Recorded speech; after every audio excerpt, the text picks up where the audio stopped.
18 जून 2023 ये वो दिन था जब ओशन गेट ने अपने सबमर्सिबल टाइटन के जरिए टाइटैनिक शिपरेक तक एक कमर्शियल मिशन लॉन्च किया था। लेकिन सिर्फ 90 मिनट्स के बाद ये मिशन एक खौफनाक ट्रेजेडी में बदल गया।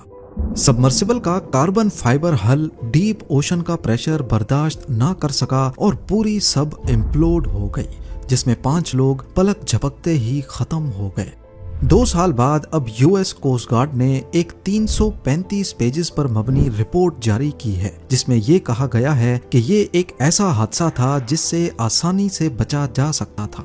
रिपोर्ट के मुताबिक ओशन गेट ने जो सबसे बड़ा जुर्म किया वो ये था कि उन्होंने मॉडर्न इंजीनियरिंग प्रोटोकॉल्स को फॉलो ही नहीं किया।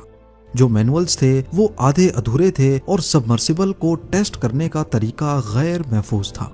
कंपनी ने टाइटन के साथ हुए पहले वाकयात के बावजूद उसे इस्तेमाल करना जारी रखा, वो भी बगैर प्रॉपर हल चेक के। ये कोई टेक्निकल छोटी मोटी गलती नहीं थी, बल्कि इसे जानबूझकर की गई लापरवाही कहते हैं। जेसन नुई बावा, जो कोस्ट गार्ड की इन्वेस्टिगेशन बोर्ड के चेयरमैन हैं, उन्होंने कहा कि हादसे में जाया होने वाली 5 जिंदगियां आसानी से बच सकती थीं। टाइटन का हल कार्बन फाइबर का बना था, एक ऐसा मटेरियल जो पहले कभी किसी डीप सी वेसल में इस्तेमाल ही नहीं हुआ। कार्बन फाइबर का मसला ये है कि ये प्रेशर में अपनी लेयर्स खोल देता है, जिसे डीलैमिनेशन कहा जाता है। एक्सपर्ट्स ने पहले ही वार्न किया था कि ये मटेरियल डीप सी के लिए भरोसेमंद नहीं है, लेकिन ओशन गेट ने फिर भी इग्नोर किया। 2021 और 22 के मिशंस में हल के अंदर कुछ क्रैक्स जैसी आवाजें भी रिकॉर्ड हुई, लेकिन किसी ने इस पे एक्शन नहीं लिया। रॉब मैककलम, जो ओशन गेट के पहले कंसल्टेंट रह चुके हैं, उन्होंने कहा कि ये मैथमेटिकली सर्टेन था कि ये किसी न किसी दिन फेल होगा, बस मालूम नहीं था कि कब।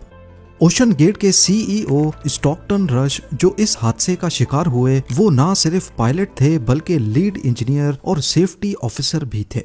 ये एक इंसानी और सिस्टम फेलियर का मिक्सचर था। जब पावर कंसंट्रेटेड होती है और चेक्स एंड बैलेंस नहीं होते तो नतीजा टाइटन जैसा होता है। रिपोर्ट में यहाँ तक भी कहा गया है कि अगर रश जिंदा होते तो उनके खिलाफ क्रिमिनल चार्जेस रिकमेंड किए जाते।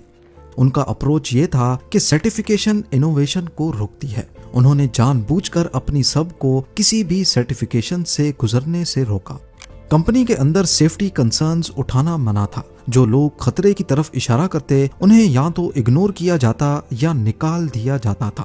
2018 में ऑपरेशंस डायरेक्टर को सिर्फ इसलिए फायर किया गया क्योंकि उसने सबमर्सिबल की सेफ्टी रिपोर्ट स्टॉकटन रश को दी थी। रश ने कहा, तुम्हारा कंजर्वेटिव अप्रोच मेरी विजन के अगेंस्ट है। ये मैसेज क्लियर था, अगर आपने सेफ्टी की बात की तो जॉब चली जाएगी।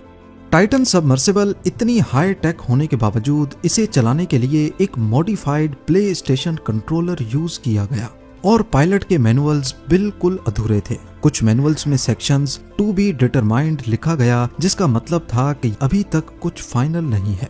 ऑपरेशन मैनुअल्स में डीप सी मिशन के लिए सिर्फ 4 पेजेस दिए गए थे। ये एक मजाक था, मगर उस मजाक ने 5 लोगों की जान ले ली। इसके अलावा सबमर्सिबल और सरफेस शिप के दरमियान कम्युनिकेशन टेक्स्ट मैसेजेस से होती थी, और वो भी डिले के साथ। जहां real time voice communication industry का स्टैंडर्ड है, वहीं ओशन गेट ने ये सिस्टम सिर्फ पैसा बचाने के लिए नहीं लगाया। इन्वेस्टिगेशन में ये बात भी सामने आई कि कंपनी सख्त फाइनेंशियल क्राइसिस से गुजर रही थी। 2023 में एम्प्लॉइज से कहा गया कि वो सैलरी कुछ टाइम के लिए छोड़ दें, बाद में मिल जाएगी। रिपोर्ट में ये इंकिशाफ हुआ है कि स्टॉकटन रश अपने पर्सनल फंड से कंपनी को चला रहे थे।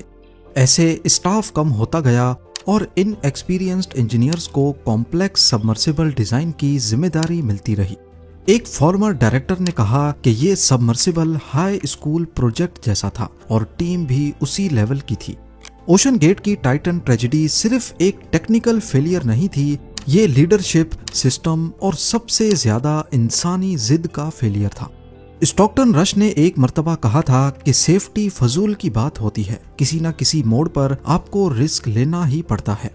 मगर इस दफा वो रिस्क किसी थ्रिल का हिस्सा नहीं बना, बल्कि वो एक लाशों का दर्दनाक सफर बन गया।